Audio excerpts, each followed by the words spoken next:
right, thank you all. Good evening. Thank you, Nate, for allowing us to be here and giving us the space. Thank you, Scott, for serving in this seat for 8 years and keeping it warm for one of us here. Appreciate that. For those I haven't met, my name is Joey Ruffalo, and I am running for North Ward Alderman. I want to begin with a story that sort of defines who I am. It's shaped my life, and it's something about my father. My father was a blind Army veteran, Bronze Star recipient, and I'm convinced that he had me to be his guide kid, because he didn't have a guide dog, so he had me guide him around everywhere. One of my first civic lessons was when I was 4 years old. We went to vote. We walked down to the Knights of Columbus Hall, grabbed his paper. We went in, the old-time stencil and metal folding thing. Chris Davis isn't here to kind of correct me on what's what, and we read the names, and he allowed me to, again, Chris Davis isn't here, he allowed me to poke the hole. So I think the statute of limitations on election interference is gone, right, Brian? Yeah. And it was in California, right? It was in Jersey, actually. Oh, Jersey, okay. Yeah, I don't know. They may come after me still. Oh, good. So he believed that if you care about your community, you don't just complain about problems. You get involved, you volunteer, you show up, and you try to leave things better than how you found them. So I understand that communities are only as strong as the people willing to invest their time and energy into them. And this is something that he taught me. He was a community activist. He went around proving to people that he wasn't a blind person, but a person who happened to be blind. But I have to say, I wasn't born in Farragut. I didn't go to UT. I haven't lived here very long. But my wife and I chose Farragut. When we moved to East Tennessee, we could have settled anywhere, honestly. But what drew me here was the quality of life, the sense of community, the strong local businesses, the excellent schools, and the pride people have in the town. But choosing a community and investing in a community are two different things. Over the last several years, I've worked very hard to invest my time and my energy and my heart in Farragut through service. I currently serve for the last 2 years as vice chair of the Farragut Tourism Visitors Advisory Committee. I'm on the board of directors for Shop Farragut, which is the Farragut Business Alliance. I'm an active member of the Rotary Club, soon to be incoming fundraising chair. Member of our Chamber of Commerce, many local nonprofits I support, and numerous community events. You can see me everywhere. In fact, somebody dubbed me Mr. Everywhere one time, and I had a joke that I had a twin, and it stayed with them for a while. And I said, no, I'm not a twin. Through my radio show and podcast, I've had the privilege of highlighting local businesses, nonprofits, community leaders, veterans, first responders, and people who make Farragut and Knox County a special place to live. Along the way, I've spent countless hours listening to residents, listening to business owners, listening to community leaders, listening at board meetings, listening to what people love about Farragut and what they want to see improved. And what I've heard over and over again is that people want to preserve what makes Farragut special while planning responsibly for the future. That's why I'm running. My campaign is centered around three things. First, protecting taxpayers. As someone with an MBA in financial planning, I work every day helping business owners and individuals make smart financial decisions. I believe local government should operate with the same level of responsibility and discipline that we expect from our households and business. Second is protecting Farragut's character through strategic growth. I'm not anti-growth. Well, that's the chatter. I'm not pro-growth for growth's sake. I'm pro-strategic growth. Growth is coming whether we like it or not. We've heard that a billion times this campaign season. The question is whether we shape that growth thoughtfully, invest in infrastructure, protect our neighborhoods, and preserve the character that has made Farragut such a desirable place to live. And third is strengthening our partnerships and supporting economic opportunity. One thing I've learned through my community involvement is that many of these issues affecting Farragut don't stop at the town limits. Public safety, transportation, economic development, tourism, infrastructure. these issues require cooperation. Over the last several years, I've intentionally worked to build relationships with county leaders, commissioners, community organizers, organizations, business leaders, public safety officials, because I believe collaboration gets results better than working in silos.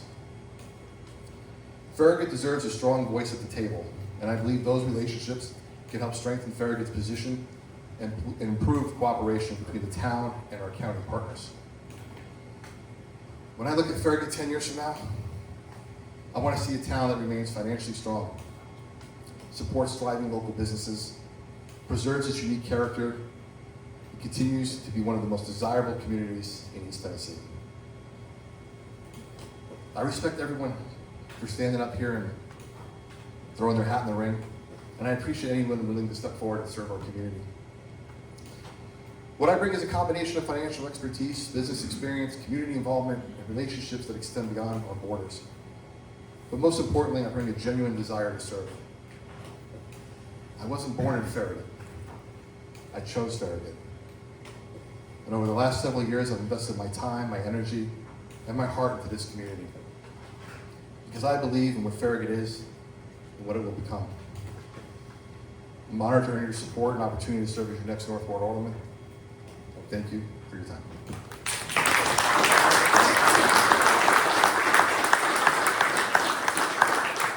Next we have Dian Hall.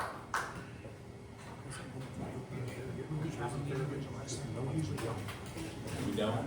We will for Mayor. Can he be there? Okay. Hi, my name's Dian Hall. I'm running for Alderman, Ward 1, North Ward, also what I like to call the best ward. North Ward, we're number 1. Go with it, come on. No, but thank you all for being here. This is such a great community, and I love coming out to these events and getting to meet so many people. Sherry, I got my license plate renewed this morning. Your name was on it. Thank you for that. She does that every single time. For all of our cars, I don't know how she manages it. Sherry does great things, so thank you. And so getting to come out here and meet all of you people is wonderful. I just want to talk a little bit about myself to begin with. I was raised in Bloomington, Indiana, spent 22 years there. I went to Indiana University, Boosters, sorry, ball fans. And my folks didn't have money to send us to college. So I got an ROTC scholarship, and after graduating, I was commissioned as an Air Force officer, knowing that I had to serve 4 years, and I paid my debt. I ended up serving 27 years. Once I got in, I loved it. There was no place I could imagine that would be better than serving my country. When I served my country, I learned that you meet a lot of different people. Every year, the team that you're working with changes. Someone leaves, someone new comes in, and you need to work with those people. Every 3 to 4 years, your job changes, you move, you're doing something different. So the importance of being able to work with people, whether you like them or not, whether you have similarities with them or not, is important. You have a mission to do, and that's your job. And that's one of the key things I really want to bring to this job, this position, is an ability to work with people, to talk to people, to bring conversations out, and to work together to come to solutions. While I was in the Air Force, I met my husband. He's also an Air Force officer. He served 30 years. We had 3 kids along the way, and when we retired in 2012, we could choose where we wanted to go, any place in the world, literally, and we chose Farragut. We came here in 2012. Our kids went through Farragut schools. We have not changed our mind at all. We love this place. This is our home. It's our forever home. I really can't see us leaving Farragut because it's such a nice place, this whole area. And I mean, you all are here, you know the same thing that I know. And so that's really important to me, and I wanted to bring that out. A couple things, serving in the military, I had an opportunity to do a lot of things. 9/11, I was up in DC, National Guard Bureau, we scrambled jets to respond to 9/11. As I knew that my husband, assigned to the Pentagon, was across the highway, the people that I rode into the Pentagon with, in a carpool across, and we just saw smoke billowing from the Pentagon. But we moved on. We had to do that job. I also had an opportunity to be a disaster response officer for 3 years. Nuclear, biological, chemical, anything you want to talk about. Emergency plans. When I first started working with the town, one of the things I looked at was their draft emergency plan. I had an opportunity to sit down with Chris Sheffield, and I sort of bled all over it. I'm like, no, this is wrong, because I had worked from a national to a local to a base community. How do you do those disaster response plans? You got to have those. And I know right now that our city, our town has one. It's not one that you go out and find on the webpage. Sometimes the way you do business is not for public disclosure, but they do help us out. My last assignment, well, one other assignment was I got to work with communications, secure communications, and upgrade all of the presidential communications in the limousine for the president, in the communications van, in their mobile kit that took comm places, because it's a big deal when the president goes any place. And that's where I really learned where politics were. At that time, George W. Bush was in the White House, and his one comment was, we got the same dang phones my father had. And he wanted them changed out, and I said, yes, sir, we took care of that. And then finally, my very last job was as a project manager for nuclear detection, research and development. So I've had a broad spectrum. I've done a lot of things, and I've learned that every time I went someplace, generally I really didn't know what I was doing. I had to figure it out. I had to work with people who knew what they were doing. So you don't jump into a job and say, I got this, I know how to do it. You jump into a job and you ask, how do I do this? What's going to be most effective? For me, if you look at my campaign, my material, one motto I have is our town, our future. It's not my town, your future. It's our town, our future. And I think that is so important as we move forward, that we communicate with all the citizens. One other thing I learned, military, you work for somebody. I work for you if I'm alderman. And when I worked for my boss, I had to figure out how best to communicate to the boss. Some people like just point paper. Some people want long paragraphs. Some people want a big report. One thing I think that aldermen, the mayor, whoever is out here has to do is figure out how best to communicate to the citizens, and we have not done that yet. We're still working on it. And to say all the information is out there, that's an overload. We have to reach out to you and ask you to help us figure out how best to communicate for you. I want people involved. The sewer problem, it was terrible, and now I think people look at it and go, we're done with it, and we aren't. We're not near done with it. We're just starting. Having an environmental background, I have a policy degree in that as well. It's sort of like a big fire that goes through the forest. We killed an ecosystem. It's going to take a long while for that to be restored. E. coli numbers may be down, but you don't just throw fish back in the water and expect them to survive. It's going to take a while, and it's going to take people from the community to help out. You don't just look and point fingers. That doesn't do anything. It's getting involved and working together. We have a lot of issues that people are concerned about, traffic, development, but I will tell you, I like Farragut.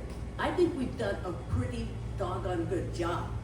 I want to see things keep moving forward, but also ask the question, are we going in the right direction? So if we're doing a land use plan, ask the citizens, are we going in the right direction? Not a big fan of having contractors write our plans. That's just me. I think we need to be more involved, and we need to have citizen involvement in those kind of things. When we look at developments, we need to have a lot more oversight.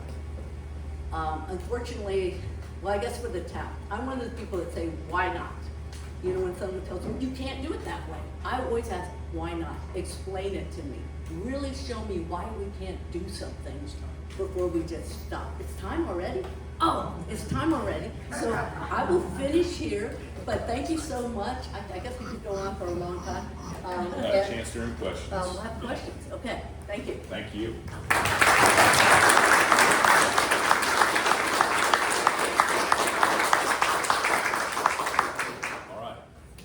last time. We'll do 4 questions. We're actually, given the length of time that this has taken, which is great, what we're going to do, because Mr. Alex Kane couldn't be here either, he had something that he had to attend to. I think he had a death in the family, a funeral that he had to go to. So we're going to come back on July 2nd and do the mayor candidates. So we'll do the mayor candidates then. That way both candidates can be here. What questions do we have for these two? Thank you, good night. You're not getting off that easy. Reagan, go I ahead. heard that we're surveying having a community development coordinator. Is that what I heard earlier? Or what was it? Economic development. Economic development. How much would that pay, do you know, for that? I need my follow-up. As I recall, looking at the budget, it's about $110,000 for the economic development position. However, you gotta remember, that's just not straight salary. That includes all the benefits. And I mean, I'm looking way back in time thinking I was told that like 50% of a pay is almost all in benefits. So when you're looking at vacation, and all the other health care that's included with it, I don't know the exact number that person's gonna get paid, but it's not $110,000. And a follow-up to that, sorry, is a mile of road that's 18 feet wide, 1 lane each direction, costs about $130,000 to pave in Knox County. Do you think Farragut, being pretty similar, it'd be more worthwhile to put that yearly amount of money from the town into roads or into this new economic development seat, if that cost remains about consistent? Well, what do you think the economic development person's gonna do? I think that the person will communicate with businesses, or is supposed to, and set up opportunities for growth within the Farragut area. And once again, I'm not an alderman yet, but as I understand it, the duties are spread across all kinds of different people in the town. So to consolidate those under one head, it makes a lot of sense to me. When it first came out, I wrote letters to all the aldermen and to the mayor saying, hey, if you're trying to replace the Farragut Business Alliance, no, that's not. Farragut Business Alliance has a position, Economic Development Coordinator has a position. You have to have someone who represents the government side of it, and then also someone who represents the business side. So when you start asking about how does someone get something done, or reach out and trying to find more businesses, that's where the Economic Development Coordinator is going to come in my humble opinion. Thank you for the question, Reagan. So you want us to take the economic development coordinator's salary and just take your road, correct? Yeah. Let's get on the budget. No, so yeah, the economic development coordinator position, from what I understand, again, it's around 110 to 125 with benefits and everything added in. I don't exactly know the specific amount, but it's up there. I personally think that funds can be used better with spreading it around Farragut Business Alliance and maybe a little bit to the chamber and some other things as well. There are, like they said, different department people doing different parts of the job. I think part of that is because the rules are so strict and people don't know how to navigate them.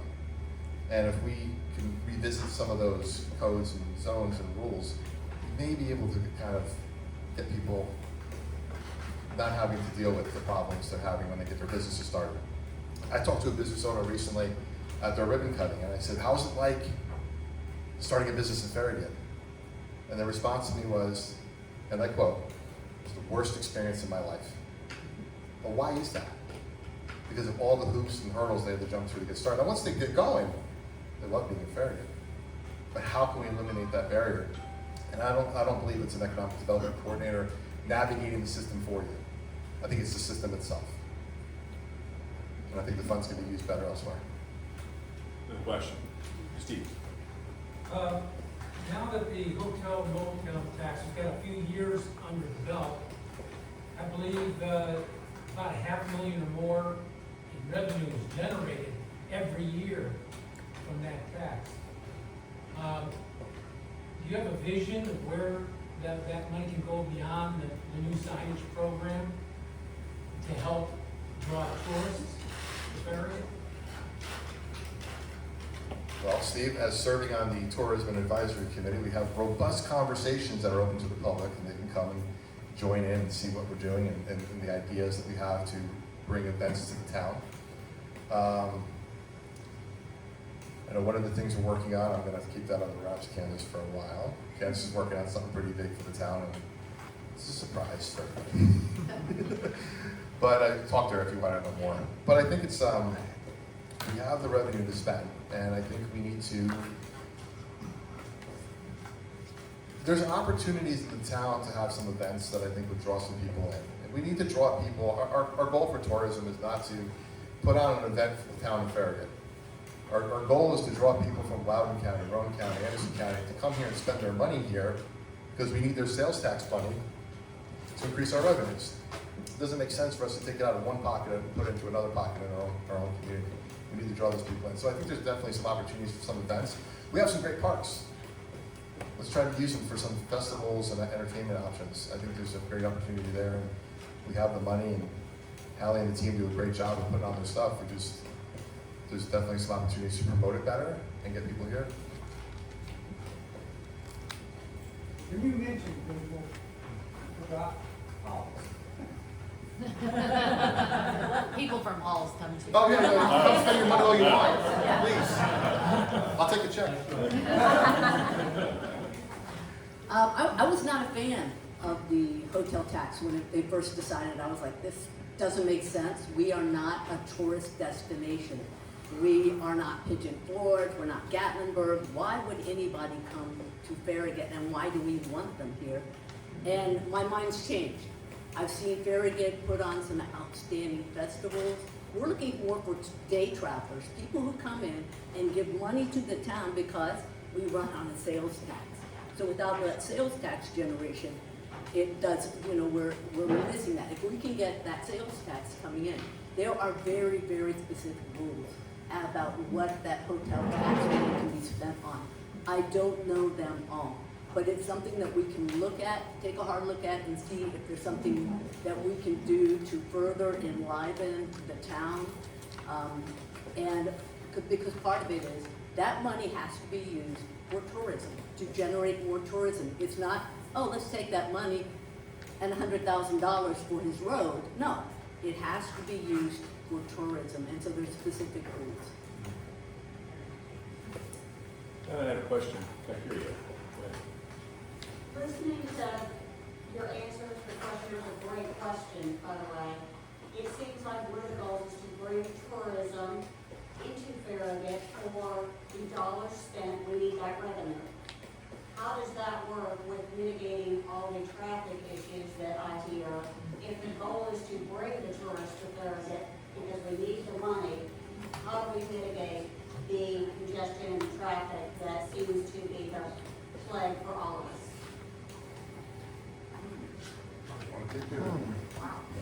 Yeah, that's a good question. I appreciate it. Traffic's an issue. Traffic is going to be an issue. Traffic is the result of a thriving town. If you want to not have traffic, go to a town that is not thriving, that is not growing. We're a growing town. With tourism, hopefully when we bring these people in for an event, they're here and they leave. You think about something like Mayor Bob Lennon Park. What a great place. We bring people in from all over for tournaments, and just those kind of venues are great, and we're able to manage the traffic right there. It's not like they're coming in and staying forever. They come in and they leave, but it's part of having a thriving town. It's part of having events that we would like to participate in as well, and driving our sales taxes up. Yeah, great question, Danny, thank you. Traffic is an issue, obviously. Traffic, you said, is a result of the thriving town, and I agree, but traffic is also a result of Knox County's development on our borders. You look at all the development on Lovell Road, the several apartments, the new apartments coming on Snyder Road, Harvey Road, all around us. That's going back to my point of not having a seat at the table, not having great communication with the county, where we're being, I feel like we're being choked out, to the point that the county's gonna come to us and be like, hey, you guys, you wanna come back? And we're like, we have to make a decision, right? That's not gonna happen, I'm just saying. but they're putting that pressure on us. We can look at it as go, great, there's more people that are gonna go spend money here. But then there's also more cars on the road here. So we talk about tourism, going back to that, one of the suggestions, and this was, I'll bring it up, Candace, is our potential development of a town trolley system to get people from point A to point B to point C. So having designated parking areas where we can get people from the hotels to the restaurants, to the parks, to Biddle Farm, to the shopping districts, and move people around accordingly. So when we have big events, we can coordinate that trolley and get people from A to B to C.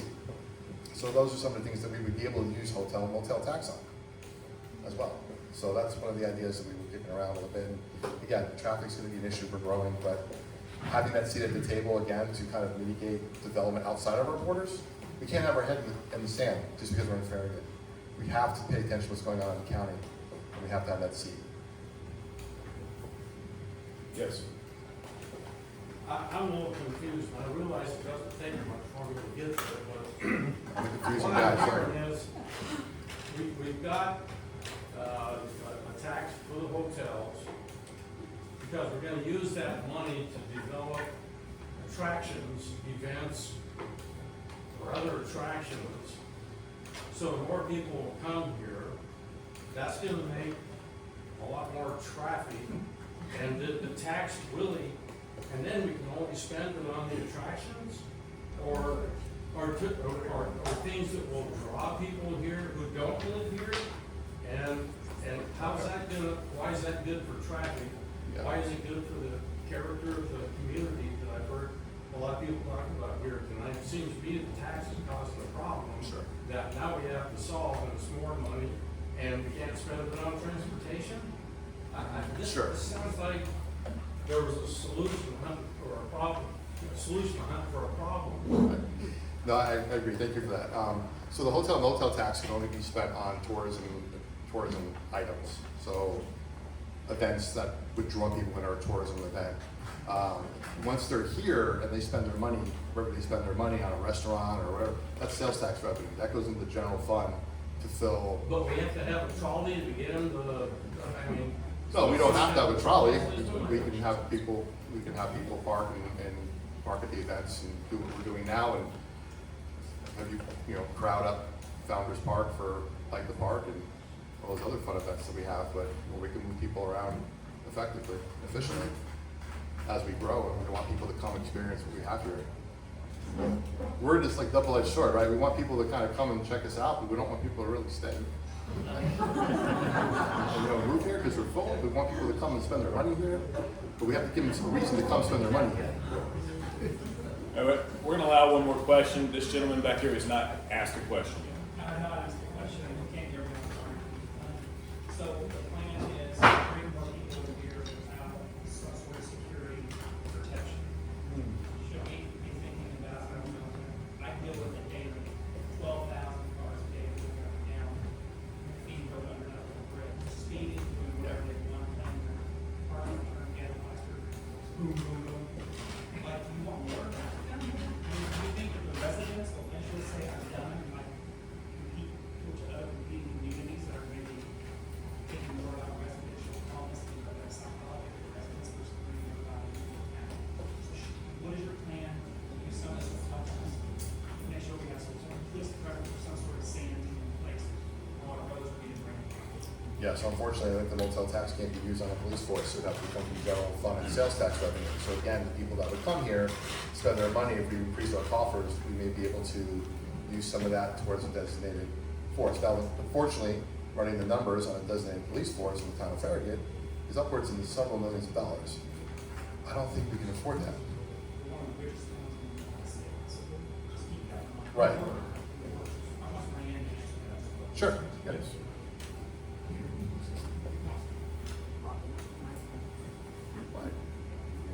No, I appreciate the question, and it's a good question. There's a few things. One, I don't know if you're advocating for us to have our own police department. If we were to do that, I really think we would have to look seriously at a property tax. And that would be something that I don't think many community or citizens would step up and say yes.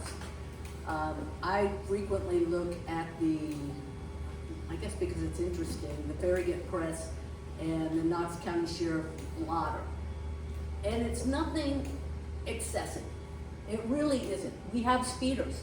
We have speeders that go through our streets. Is it enough to have our own police force? No. We are working to negotiate, not working to negotiate, we're asking the Knox County Sheriff's Office to step up to their responsibility and to bring officers here. If that falls through, because I saw the question, what if that falls through? Do you know how many other communities are around here that have police departments that we could reach out to and create an agreement with, whether it be Knoxville, Loudon, Anderson?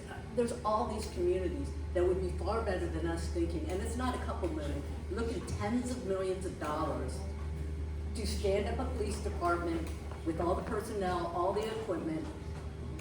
So I'm not sure what's the rest of the question? Is there more to the question? Honestly, this is going to extend well beyond regards to years. I would like to see a 10-year plan to say how good Farragut actually have start the process of thinking and having the documentation process of becoming a year. So- The more city has one, Melvinsville has one, Signal Mountain has one, every one of those towns has half our population over there. They all pay property tax. They all play the same property tax. So you're advocating for a police I'm gonna tell you, department. people buying, when I talk to them daily, I'm focused on what they feed now, they're buying multi-million-dollar homes, they're not gonna care about $500,000. And that's what I'm seeing is the difference.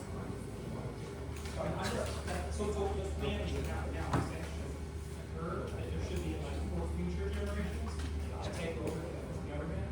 It's something. And I would not have any problem with having that discussion. Yeah. In fact, I would go to whoever next mayor is and say, maybe we need a committee of citizens, because that's the way this community runs. Citizens on communities who bring stuff to the staff, or they work with the staff, which the staff then brings to BOMA. I'm on the Parks and Athletics Council. The budget that Ron Osterreich brings forward to BOMA goes through us before it ever gets to BOMA. So you have that one stopgap.